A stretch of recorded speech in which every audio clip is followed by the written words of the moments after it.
Coming up on this episode of Outlook TV, Toronto ArQuives donating to our history. Montreal Pride with Chris DiRaddo. And the Rainbow Chorus Christmas event. And much, much more.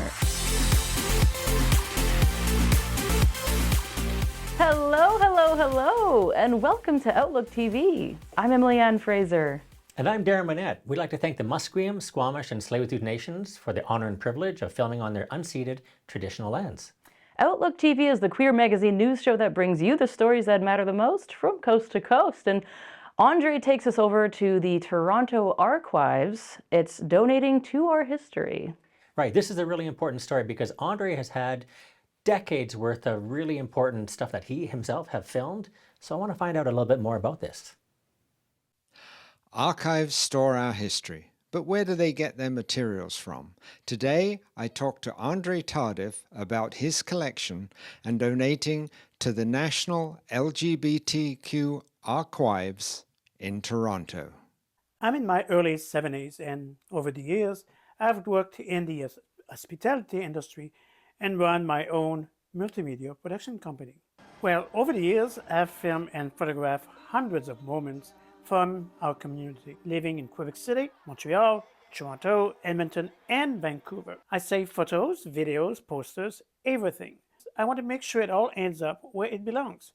I'm now donating my archives to the ArQuives here in Toronto to help preserve our LGBTQ+ history. Preserving our history starts with each of us.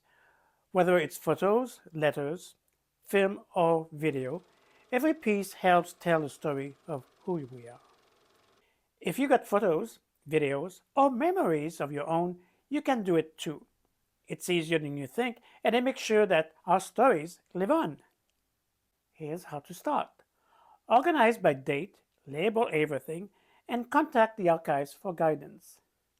I spoke with staff at the ArQuives, and they recommend digitizing your material and keeping a copy for yourself before donating. The first step is to reach out before bringing or sending anything.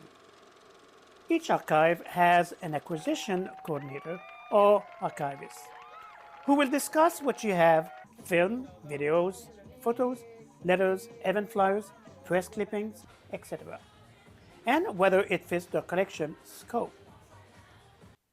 They will help you determine if it's best to donate in person, by mail, or digitally.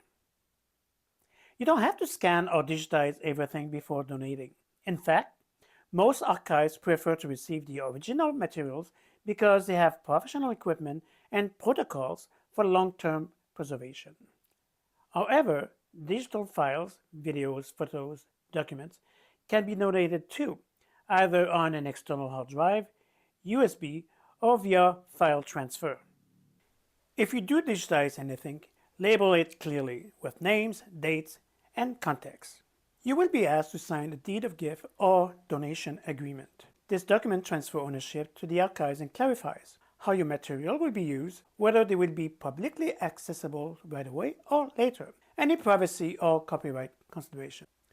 After donation, archivists will inventory and catalog the materials, digitize what's necessary, store items in climate-controlled, acid-free environments.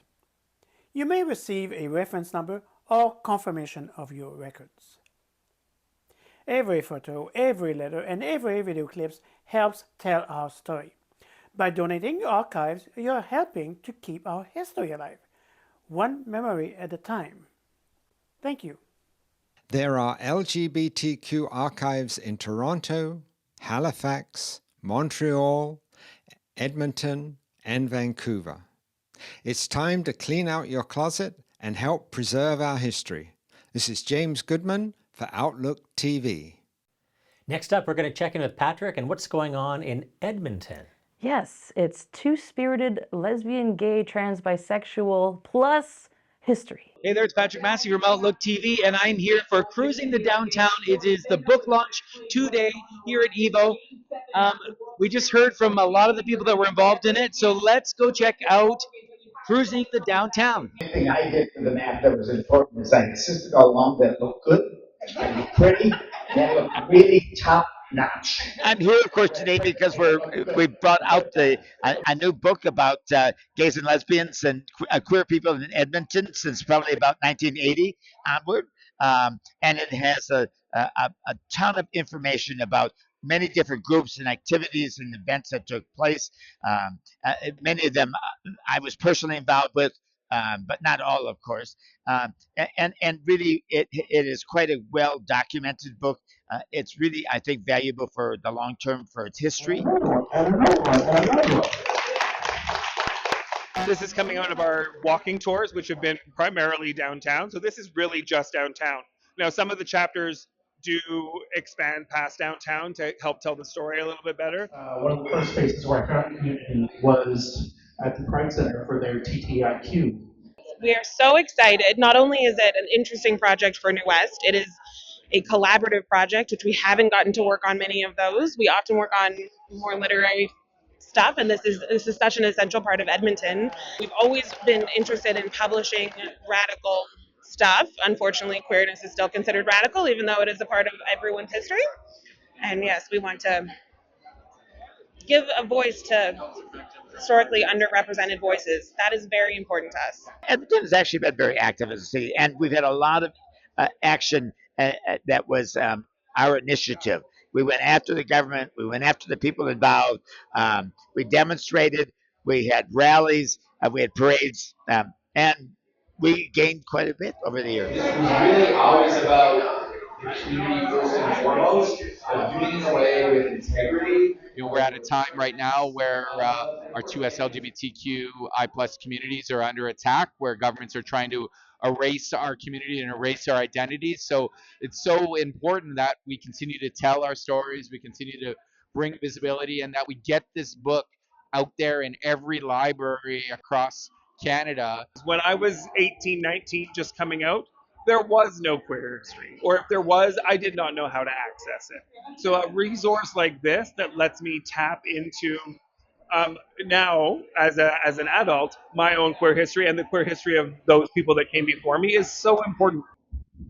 Yes, so we're very honored to be here. We're hopefully going to do another one, and anything the Queer History Project wants to do, our board is interested in talking to their board and all that not-for-profit fun stuff.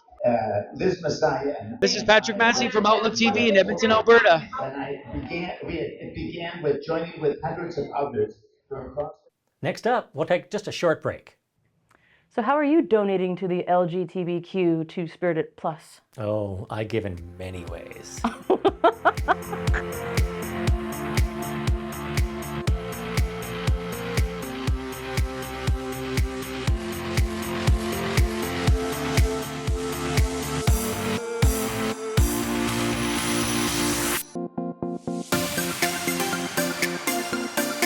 Look at that, Darren. They came back. Right on. And next up, we're going to talk to Ollie. During Montreal Pride, he got to talk to Chris DiRaddo about what he was doing. Chris DiRaddo, author, event planner, and queer icon in Montreal. And guess what? I'm sitting with him tonight. In Montreal, I've been doing a bunch of community work for the past a couple of years or so. I've been running the Violet Hour reading series and book club for over 10 years. And we grow. We're about like 40 people now who meet every month to discuss classic and contemporary works of LGBTQ literature. I also started Italo Queer Montreal, which is a great place for people of Italian heritage to get together and celebrate the intersection of our identities as queer people with Italian heritage. About 10 years ago, when my first book came out, because I felt that there wasn't a lot of place for LGBTQ literature in Montreal. At the time, we didn't have a queer bookstore. You know, I've written 2 books so far. The Geography of Pluto, I kind of hid the Italian-ness of my main culture. The Family Way, I talked about it a little bit, but like I said, it's something that I felt very much estranged from. So the current projects that I am working, I'm actually writing 2 books at the moment, and both of them touch upon kind of, my main character is an Italian man, Italian gay man.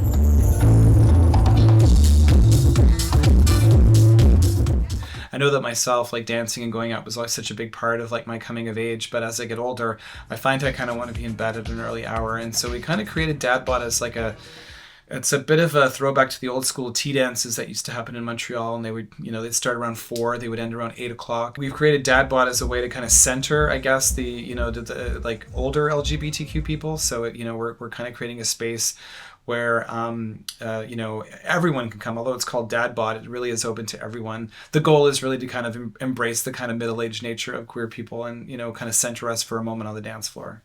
One of the things that I wanted to do, what we wanted to do with like the event, was to make it a community space. We've been inviting community groups to kind of come and have tables, and one of the tables we had was by Les Pans de Queer, which is a used queer book shop in Montreal. People can kind of come, they can dance, but there's also these activities for people who might feel a little bit anxious, and want a reason to be able to talk to other people. So we had a table there where you could kind of come and you can buy used books. We also had like another table. My partner Greg is an artist, General Amazingness, and he had some of his artwork out that you could kind of color yourself. ACCM, we're providing sexual health supplies. So there were these moments of connection that you could kind of have outside of like the dance floor. So if you're a bit of a wallflower, like I used to be growing up too, very shy going out into these queer spaces, you actually also have a reason to talk to people, and there's something else you can do if you're kind of feeling anxious on the side of the walls of the dance floor. Make sure that you check out Chris's social media to know when his events are coming up next. For Outlook TV, this is Ollie in Montreal. Did you know that history is written and painted by the victors? Where'd you learn that, Darian? The Montreal Kent Monkman exhibition? Yes. Oh, cool. Two-spirit Canadian artist Kent Monkman brings his unique art to Montreal's Museum of Fine Arts with the histories painted by the Victors exhibition. Member of the Fisher River Cree Nation, Kent Monkman revisits history to challenge colonial narratives and offers new perspectives on the past and our present. The museum being closed on Mondays, I had a unique peek at this impressive collection. Kent Monkman is a Cree interdisciplinary artist, a member of Ochekwisipi Fisher River Cree First Nation in Manitoba on Treaty 5 territory, and lives and works between Toronto and New York. We really wanted to focus on history painting across Kent Monkman's practice and to see how he transforms this older genre into a contemporary genre with really hard-hitting treatment and depictions of contemporary histories and recent histories that are really all of Canada and Quebec's histories. Myself and my co-curator, John Lukovic, who's the Denver Art Museum curator of Indigenous Arts. We worked on this project for the last 2.5 years, and so there are 40 paintings in the exhibition, and here we have 42. So I added 2 more paintings from our collection, a mix of public collections and private collectors. After they saw the scope of the project, they were enamored, and so it wasn't so hard to convince them. And one is Honor Dance. It's a really beautiful work which is based on drawings that George Catlin made of seeing Indigenous ceremony taking place. And in this ceremony, there's lots of different queer, Indigenous, Two-Spirit, trans people, and that's really celebrated. So that's a really beautiful painting for one. And then second, Constellation of Knowledge. It's kind of in times of distress, all of the ancestors and creator beings that you might call upon, and it's a beautiful kind of family tree in a blue sky. And so those 2 are my favorites. In this exhibition, we have a number of themes, and they kind of align with the experience through the exhibition. So we start with visual authorship, how artists such as Kent give themselves the right to re-author history, to add in the peoples or the stories that were omitted by a more grand narrative official histories. And then we're also looking at right next to us, the affirmation of queer, Two-Spirit, Indigenous art history. So really focusing on the presence of Indigenous peoples who are queer, who are trans, who are non-binary, Two-Spirit, across history and across territories, moving into surviving through cultural genocide, so really looking at the residential schools and treatment of Indigenous women, girls, and Two-Spirit relatives. And then really very somber but needed and necessary focus in one of the later rooms on residential schools and the traumas arising from that, which of course it only ended in 1996, so it's very recent history. And then moving into looking at sovereign acts today and tomorrow, particularly pertaining to protection of land, water, and cultural practices, and then ending on a kind of a softer note with a beautiful mischief on horseback with a Rothko in the background, asking the audience to think about what they're going to do with everything that they've experienced here. We're so proud to present this exhibition here. It's really a way for us to honor the histories that are all of our histories. And so we're really proud to be able to share this with the public here and to take things further. The Kent Monkman History is Painted by the Victors exhibition is on until March 2026 at Musée des Beaux-Arts de Montréal. Mario Langlois for Outlook TV.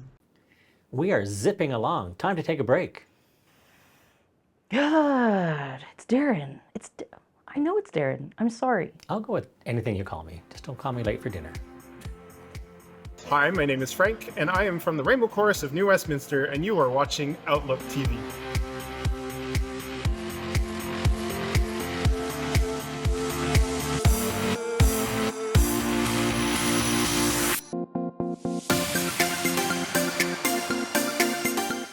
Hey, welcome back. You're watching Outlook TV.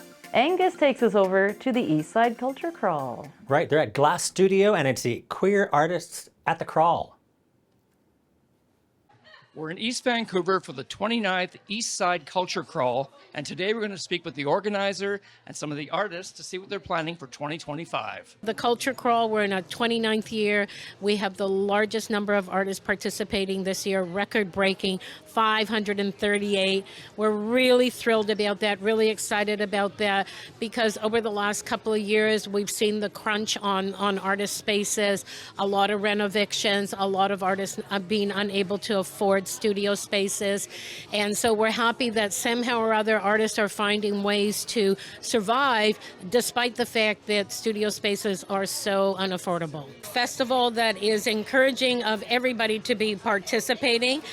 We love diversity because diversity actually shows up in the incredible creations that people are putting out. So just a couple of people, and I know that there's more, but there's Hel Rizzo, Claire Anderson, who you're going to be interviewing here, Sonia Iwasiak, and Leslie Martin. And I know that there are a couple of more, but those are sort of the names that kind of come up. I am a sculpture artist. I work, I would say, primarily with glass. It's been my obsession for like 18 years now. So I'm obsessed with both the skill and with it as a conceptual medium. So I moved to Vancouver last year at about this time. I was hired here by this studio to be the studio manager. And I kind of just walked into the Culture Crawl and was like, whoa, this is huge. And then this year decided to participate with a table. So glass blowing, that's kind of my main gig. And what I have here at the table is more products that I make to sort of practice my skills in order to make larger pieces. So all of the sculptures and the installations that I make take a lot of iterations and a lot of practice to get to the skill level that I need to create them. So kind of in the meantime and in the background, I'm always creating things to work up to that. So at the table, I have these like cute things that I make to practice for larger pieces. Pins and needles, 1,200 little glass like icicles or needles. And there's a little motor at the top that shimmies it so that they all sort of clang together. So there's this sort of push-pull where the sound of glass clanging together makes people nervous and uncomfortable, but it's so beautiful and it catches the light, so you want to go closer and to see it. I myself am queer. I feel like it affects my artwork in a lot of ways because it's just one of the intersections of a human being sort of existing in the world. And in this like journey I've even just had through my craft and my trade, it's been very like man dominated. And so coming through as a young queer female has been challenging at times. We want people to come out and enjoy the visual arts, craft, and design because there's just so much happening in the Eastside Arts District with the artists that are here. And, you know, Mark Carney said something about elbows up. Well, elbows up and buy Canadian art, and this is like the best place to come and do that. For Outlook TV, this is Angus Pratt at the Eastside Culture Crawl in Vancouver. And lastly, we have the Rainbow Chorus of New Westminster that is doing their Christmas concert on December 13th. You are invited to come and sing out, Louise. It doesn't have to be good. You don't even have to sing on tune. You just have to come out and share. We all can't be you, Darren.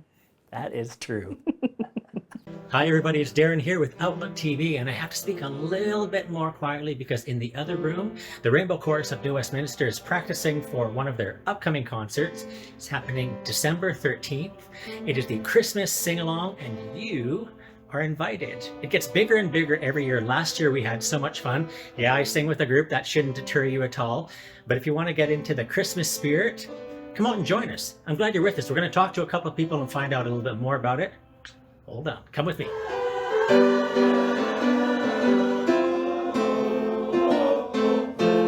On December the 13th at 1 o'clock in the afternoon, the Rainbow Chorus of New Westminster is offering a free festive sing-along. It's an opportunity for everyone in the community to come out and actually, pretend that they're part of the choir. The choir will sing a couple of songs for you, but the rest will be encouraging you to come and you to sing. It's going to be fun.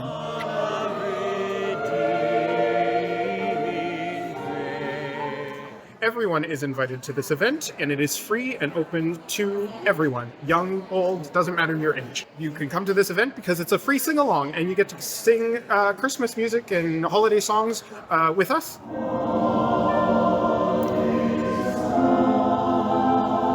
This is a chance for families and children and everyone to come out and hear us sing, but more importantly, to get the opportunity to sing on your own.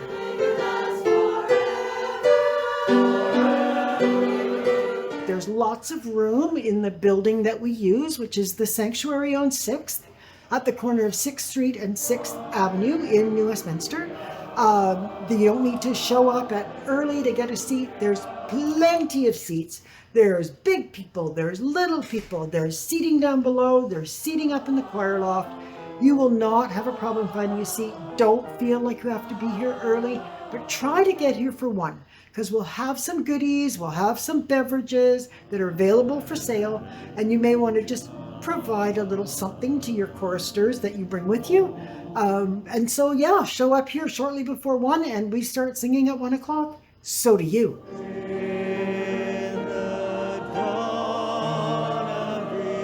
So that's it, everybody. I hope you got some good information and you felt inspired to come and join us. That's December 13th here at Sanctuary 6 in New Westminster.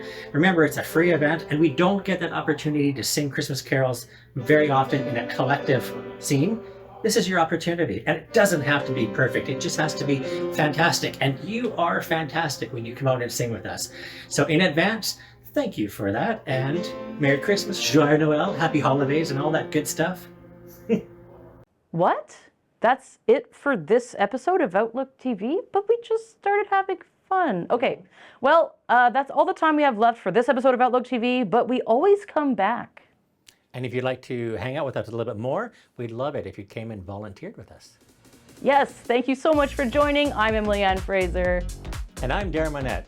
Stay fabulous, Canada.